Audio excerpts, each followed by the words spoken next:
கஷ்டத்தை புரிஞ்சுக்க மாட்டேங்கிறியே. நானும் மனுஷன் தானே. நைட்டு வீட்டுக்கு வரும்போது மணி 8 ஆயிடுது. அப்புறம் ஆபீஸ் வேலையை முடிச்சுட்டு படுக்கிறதுக்கு மணி 12 ஆயிடுது. திரும்பவும் காலையில் 5 மணிக்கு எழுந்துக்கணும். எதுக்கா? குழந்தைய நான் தானே ஸ்கூல்ல கொண்டு போய் விடுறேன். என்னது பொண்டாட்டி வேலையா?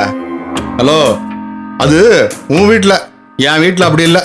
சரி சரி, போன வை, நாளை காலைல பேசிக்கலாம். அந்த ஆள்கிட்ட சொல்ல வேண்டியதானே, ஒரு வாரம் நான் குழந்தைய பாத்துக்கிறேன், இன்னொரு வாரம் என் பொண்டாட்டி பாத்துக்கிறான்னு. என்னமோ எல்லாத்தையும் நீங்களே செய்யற மாதிரி இப்படி அலக்குறீங்க.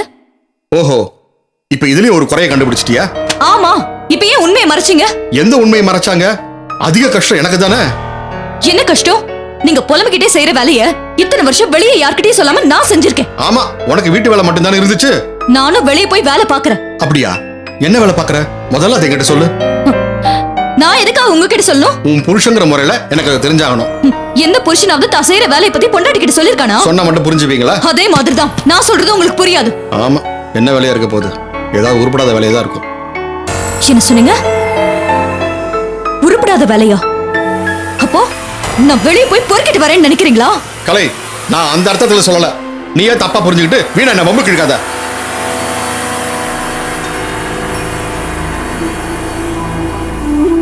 எனக்கு உங்களை பத்தியும் தெரியும், உள்ளுக்குள்ள என்ன நினைக்கிறீங்கன்னு தெரியும். சரி கலை, இப்போதைக்கு வீணா நமக்குள்ள சண்டை. நான் சொல்றத புரிஞ்சு.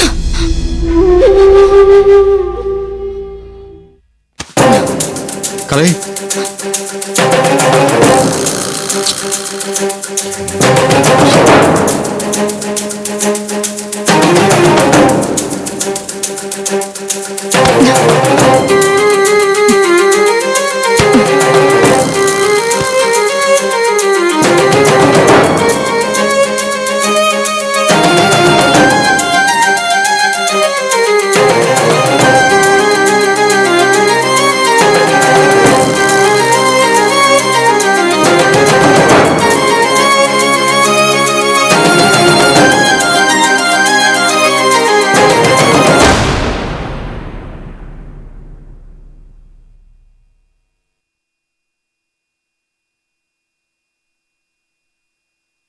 சோ லைஃப் எல்லாம் எப்படி போயிட்டு இருக்கு? நல்லா இருக்கு. உன் லைஃப்? I am fine. ஏன் வீட்டுக்கு வரதே இல்ல? அது கொஞ்சம் பிஸியா இருக்கேன், அதான் வர முடியல. ஆமாமா, நீ ரொம்ப பிஸி தான், அதான் வீட்டுக்கு வரதே இல்ல.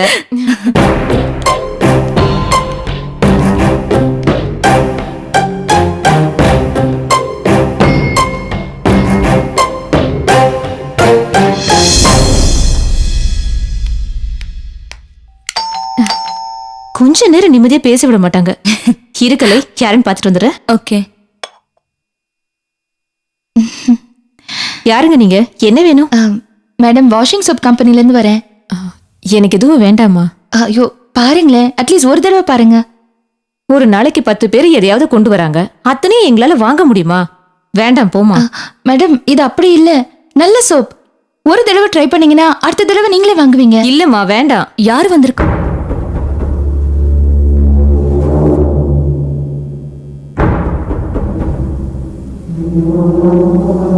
என்ன வாணி, என்ன விஷயமா? சேல்ஸ்க்கு எல்லாம் வாஷிங் சோப் விற்க வந்திருக்காங்க, வாங்க சொல்லி கம்பல் பண்றாங்க.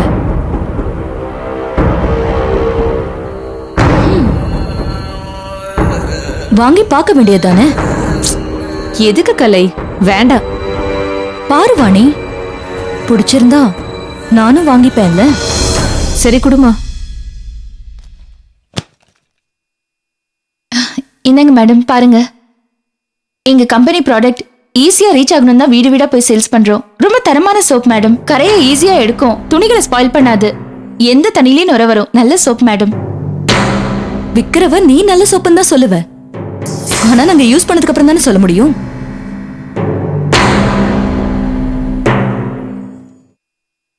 மேடம், வாங்கி யூஸ் பண்ணுங்க மேடம்.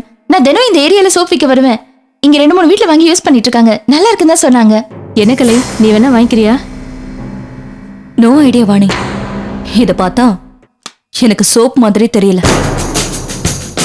என்ன கலை சொல்ற? அவங்க தான் இவ்வளவு தெளிவா சொல்றாங்களே. தெளிவா சொல்றலாம், கம்பெனில சொல்லி கொடுத்த பொய்ய இங்க வந்து அப்படியே ஒப்பிக்கிறா. ஹலோ, சோப்பை யூஸ் பண்ணிட்டு அதுக்கப்புறம் நான் சொன்னது பொய்யா உண்மையான்னு பேசுங்க. கண்ட சோப்பெல்லாம் யூஸ் பண்ற அளவுல நான் இல்ல. மறுபடியும் சொல்றேன், சோப்பை யூஸ் பண்ணிட்டு அதுக்கப்புறம் எங்க ப்ராடக்ட்ல தப்பு இருந்தா சொல்லுங்க. என்னமோ சோப்பை கண்டுபிடிச்ச விஞ்ஞானி மாதிரி பேசுற. கலை, ஏற்கனவே உங்களுக்கு தெரியுமா?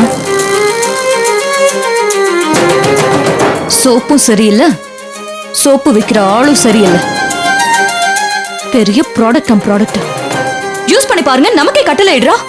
திமிர பாத்தியா வாணி? முதல்ல இவ்வளவு வெளியே அனுப்பு. இது பாருங்க, முதல்ல எங்க ப்ராடக்ட் தப்புன்னு சொன்னீங்க, இப்போ என்னோட கேரக்டர் தப்பா பேசுறீங்க. வேண்டாம் வாணி, இந்த சோப்பு கொடுத்து அவ்வளவு வெளியே அனுப்பு. இந்தம்மா கூட எடுத்துட்டு போ. என்னடி நீ? நடுத்தருல சோப்பு விக்கிற நிலைமை வந்து திமிர் இன்னும் குறையவே இல்லை. ஏய், இதுக்கு மேல ஒரு வார்த்தை பேசின மரியாதை கெட்டு போயிடும். என்ன சொன்ன? நடுத்தருவுல சோப் விக்கிற நிலைமையா? அதுல என்ன குறை கண்ட? நடுத்தருவுல சோப் வித்தாலும் உழைப்பு தாண்டி. உன்ன மாதிரி ஓசில உட்கார்ந்து திங்கிறவளுக்கு உழைப்போட அருமை எப்படி தெரியும்? ஏய், நீ ரொம்ப ஓவரா பேசுற. ஏச்சி, நிறுத்து. என்னோட உழைப்ப குறை சொல்றதுக்கு நீ யாருடி? என் உழைப்ப தப்பா பேசுறதுக்கு உனக்கு என்ன தகுதி இருக்கு? உன்கிட்ட காசு பணம் இருந்தா அது ஒன்ன வரைக்கும். அந்த திமிரெல்லாம் என்கிட்ட காட்டாத. உன்ன மாதிரி சோப்பு வித்து பொழைக்கணும்னு எனக்கு ஒன்னும் அவசியம் கிடையாது. அந்த அசிங்கப்பட்ட வாழ்க்கை எனக்கு தேவையில்லை. உழைப்போட அருமை உட்கார்ந்து தின்றவளுக்கு எப்படி தெரியும்? நான் தெரியாம தான் கேக்குறேன். உன் புருஷன் ஆபீஸ்க்கு போய் என்ன காலாட்டிட்டே சம்பளம் வாங்குறான்? அங்கேயும் உழைக்கதான் செய்யணும். காசு ஒன்னும் சும்மா வராது, வேர்வை சிந்தி உழைக்கணும். அந்த காசுல சாப்பிடணும். அதாண்டி உழைப்புக்கு அழகு. உன்ன மாதிரி பொம்பளைக்கு அதெல்லாம் தெரியாது. நான் ஏன் புருஷன் சம்பாதியத்துல சாப்பிடுறேன்? உனக்கு என்னடி வந்துச்சு? புருஷன் சம்பாதியத்துல சாப்பிடுற, ஆனா அதே உழைச்சு சாப்பிட்டா அதுல இருக்கிற சந்தோஷம் உனக்கு தெரியும். அந்த மாதிரி ஒரு சூழ்நிலையில நீ அடுத்தவங்களை கேவலப்படுத்த மாட்ட. இப்ப நீ பேசினதுக்கெல்லாம் நான் ஒன்னும் வருத்தப்பட போறது இல்ல. காரணம், நான் உழைச்சி சம்பாதிக்கிறேன். நான் ஒருத்தி உழைச்சி சம்பாதிக்கிற பணத்துல ஒரு குடும்பத்தையே வாழ வைக்கிறேன். உட்கார்ந்து சாப்பிட்டுட்டு புருஷன் சம்பாத்தியத்தை வெட்டியா செலவு பண்ணிக்கிட்டு அடுத்தவங்க மனசை புண்படுத்துற மாதிரி பேசுற நீ எல்லாம் என் கால் தூசுக்கு சமம்.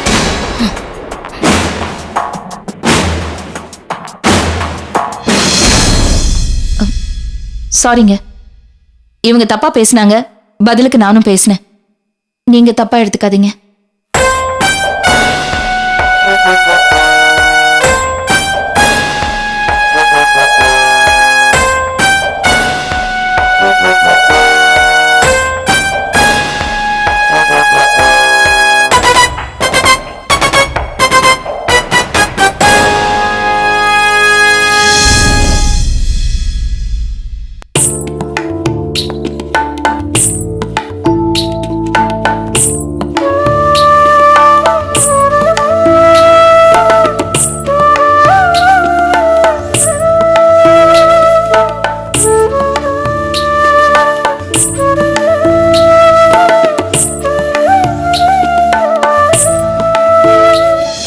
மருமகளுக்கு தெரியாம இப்படி மகன்கிட்ட திருட்டுத்தனமா பணம் வாங்கிட்டு போறீங்களே, வெக்கமா இல்ல?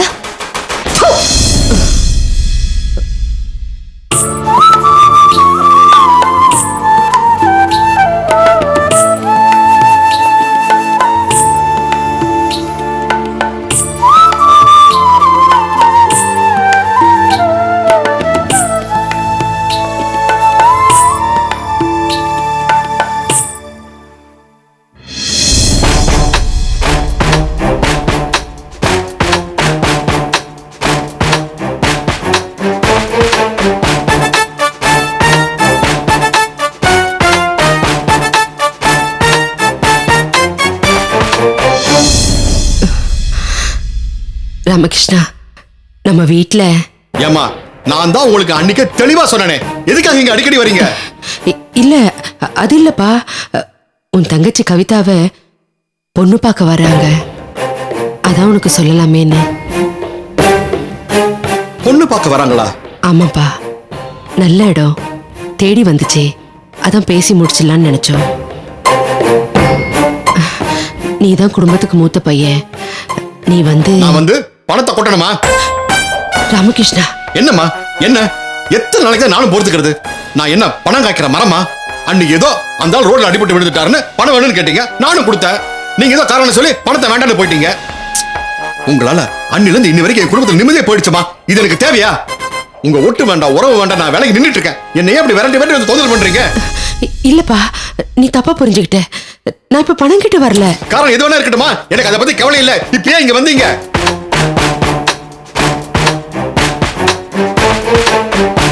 ஏற்கனவே மூத்தமாக எதுவும் செய்யறது இல்லைன்னு அப்படி இப்படி சொல்லி அசிங்கப்படுத்திட்டீங்க. இப்போ இதையும் சொல்லி அசிங்கப்படுத்துங்க, போங்க.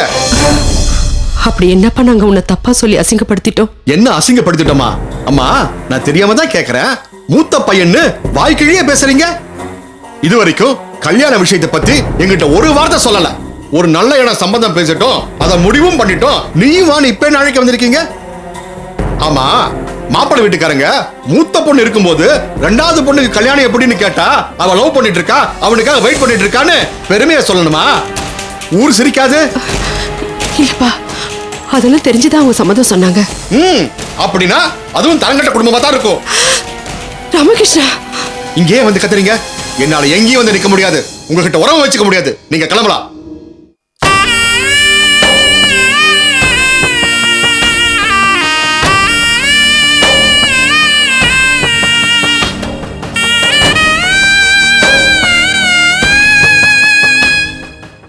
நில்லுங்க அத்தை.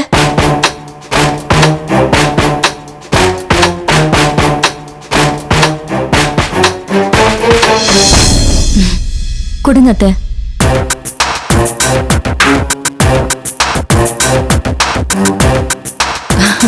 அத்தை, நீங்க முறைப்படி தானே அழைக்க வந்திருக்கீங்க, கொடுங்க.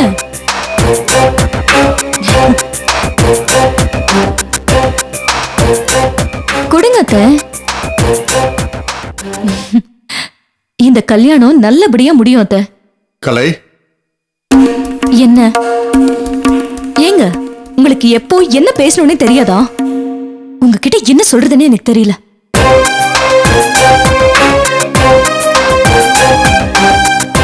என்ன பாக்குறீங்க? அத்தை அழைச்சதுல என்ன தப்பு இருக்கு? குடும்பத்துக்கு நீங்க தான் மூத்த மக. உங்களை அழைக்காம ரோட்ல போறவங்களை அழைப்பாங்க? இல்ல கலை. நிறுத்துங்க. ஒரு அண்ணனா நீங்க கேட்ட கேள்வி எல்லாம் நியாயம்தான். ஆனா பேசி முடிச்சு ஒரு நல்ல காரியம் பண்ண போறாங்க. இப்ப போய் அவசகுணமா உங்களுக்கும் எங்களுக்கும் எந்த உறவும் இல்லைன்னெல்லாம் பேசலாமா? அடிச்சாலும் புடிச்சாலும் குடும்ப உறவு விட்டு போகாதுங்க. நான் ஒன்னும் உங்க குடும்பத்தை விட்டு பிரியணும்னு நினைக்கல. ஒதுங்கி இருக்கலாம் தான் சொன்னேன், ஒட்டுமொத்தமா இல்ல. அத்தை, நீங்க சந்தோஷமா போயிட்டு வாங்க. நாங்க கண்டிப்பா வருவோம். ஒரு அண்ணனா தங்கச்சிக்கு செய்ய வேண்டிய சீர் எல்லாத்தையுமே இவரு நல்லபடியா செய்வாரு. இவரு பேசினது எதையும் மனசுல வச்சுக்காதீங்க அத்தை. நாங்க வருவோம் அத்தை. வரேம்மா. இருங்க அத்தை, உங்களுக்கு குடிக்கிறதுக்கு ஏதாவது எடுத்துட்டு வரேன். சாப்பிட்டு தான் போகணும். என்னங்க, அத்தை கிட்ட ஏதாவது பேசிக்கிட்டு இருங்க. நான் வந்துடுறேன்.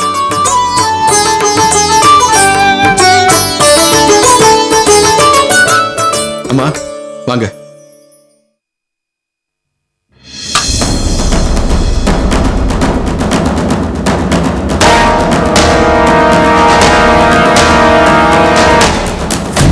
நடுத்தெருவுல சோப்பு வித்தாலும் உழைப்பு உழைப்பு தாண்டி. உன்ன மாதிரி ஓசில உட்கார்ந்து திங்கிறவளுக்கு உழைப்போட அருமை எப்படி தெரியும்? உட்கார்ந்து சாப்பிட்டுட்டு புருஷன் சம்பாத்தியத்தை வெட்டியா செலவு பண்ணிக்கிட்டு அடுத்தவங்க மனசை புண்படுத்துற மாதிரி பேசுற நீ எல்லாம் என் கால் தூசுக்கு சமம்.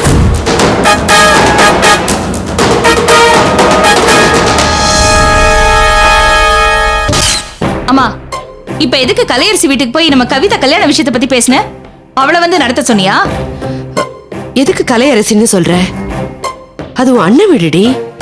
உன் அண்ணனை பார்த்து கல்யாண விஷயத்தை பத்தி பேச போனேன். இது பாருமா, மறந்துட்டியா? அன்னைக்கு ஹாஸ்பிட்டல்ல அப்பா ரொம்ப சீரியஸா இருந்தப்போ பணம் கேட்டு போனியே, அந்த கலர்சி தான் நம்ம கேவலமா திட்டினா. அது எப்படிமா உன்னால மறக்க முடிஞ்சது? நான் எதையுமே மறக்கல மாதவி. அப்படி பார்த்தா இன்னைக்கு உன் தங்கச்சிக்கு கல்யாணம்னு சொன்னப்போ உன் அண்ணன் தானே அப்படி துள்ளி குதிச்சா. நான் எதுக்கு வரணும்? கல்யாண செலவை தூக்கி என் தலையில போட பாக்குறீங்களான்னு குதிச்சாம்மா. அப்ப கலையரசிதா நாங்க குடும்பத்தோட வந்து கல்யாணத்தை நல்லபடியா நடத்தி தரோம்னு ஆறுதலா சொன்னா. அவ பேச்ச நீ நம்புறியா? இது பாரு மாதவி, அவ பேச்ச நான் நம்புறேன்னு சொல்லல.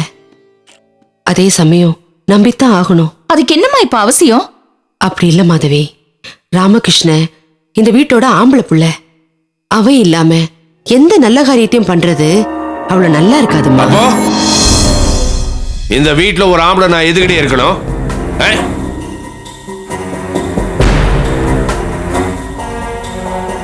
என்ன ஏன் பேசாம நிக்கிற? பதில் சொல்ல. பார், அந்த ராமகிருஷ்ணன் வந்தா இந்த கிருஷ்ணமூர்த்தி இருக்க மாட்டா. உங்க பொண்ணுக்கு ஒரு நல்ல வாழ்க்கை அமையணும்னு எண்ணம் உங்களுக்கு கொஞ்சம் கூட இல்லையா? அவன் வந்ததா கவிதாக்கு ஒரு நல்ல வாழ்க்கை அமையணும்னா இத்தனை நாள் அவன் எங்கடி இருந்தான்? இதெல்லாம் நான் ஒத்துக்க மாட்டேன். அவன் வருது நான் ஒத்துக்கவே மாட்டேன். இத பாருங்க, சம்பந்தம் பேச வர்றவங்க உங்களுக்கு ஒரு ஆம்பளை புள்ள இருக்கானே எங்கன்னு கேட்டா என்ன பதில் சொல்லுவீங்க? ஏன் சொல்லணும்? அவங்களுக்கு ஏன் சொல்லணும்? நம்மளுக்கு ஒரு ஆம்பளை புள்ள இருக்கான்னு உங்களுக்கு தெரியவே வேணாம். சரி, இப்ப மறைச்சிட்டு பின்னாடி தெரிய வந்தா ஏன் மறைச்சிக்கன்னு கேட்டா என்ன சொல்லுவீங்க?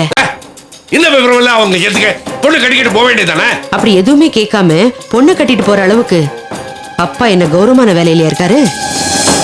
எப்பவும் குடிக்காரனா இருக்கிற மனுஷனை நம்பி எந்த விஷயத்த அவங்க பேசுவாங்க? இந்த வீட்ல பொறுப்பான ஆம்பளை இல்லையான்னு கேட்க மாட்டாங்க. ஒரு அப்பாவா பொறுப்பு நிறைய இருக்கு. அதுல எதையாவது ஒண்ணு செஞ்சா நான் எதுக்கு அவனை தேடி போறேன்? அன்னைக்கு அந்த குண்டு பையன் இந்த வீட்ல இருந்து பணத்தை தூக்கிட்டு போனானே, உங்களால அதை திருப்பி கொடுக்க முடிஞ்சதா? இல்ல உங்க பாழா பண்ண கூடியதான் விட முடிஞ்சதா? சும்மா குடிக்கிறேன் சொல்லாத. நேத்துக்கு எனக்கு நான் குடிக்கல தெரியுமா உனக்கு? நேத்து குடிக்கல, இன்னைக்கு குடிக்கல. ஏன்னா இப்ப உங்ககிட்ட காசு இல்ல. நாளைக்கு காசு வந்தா நீங்க குடிக்கத்தானே போறீங்க. நீங்க குடிக்கவே மாட்டீங்கன்னு நாங்க நம்ப முடியும்? நம்ப வேணாம்.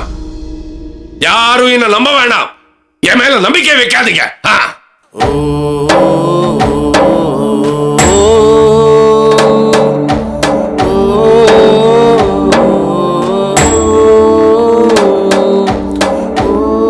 இது பாரு மாதவி, உன் அண்ணனை பத்தியும் அவன் பொண்டாட்டிய பத்தியும் எனக்கு நல்லாவே தெரியும். தெரிஞ்சு சொல்றேன். கவிதாவை பொண்ணு பார்க்க மாப்பிள்ளை வீட்டுக்காரங்க வர்றப்போ அவங்க 2 பேரும் இங்க இருக்கணும்மா. என்ன நீ புரிஞ்சுக்க.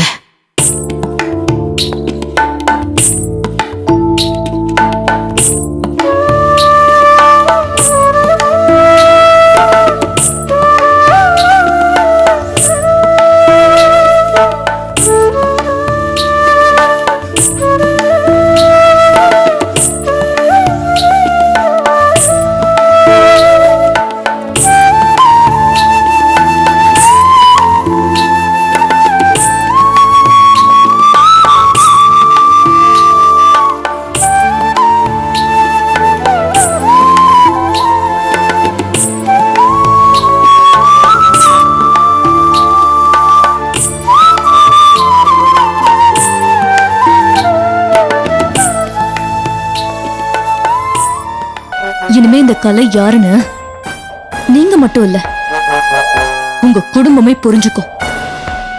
முக்கியமா மாதவி.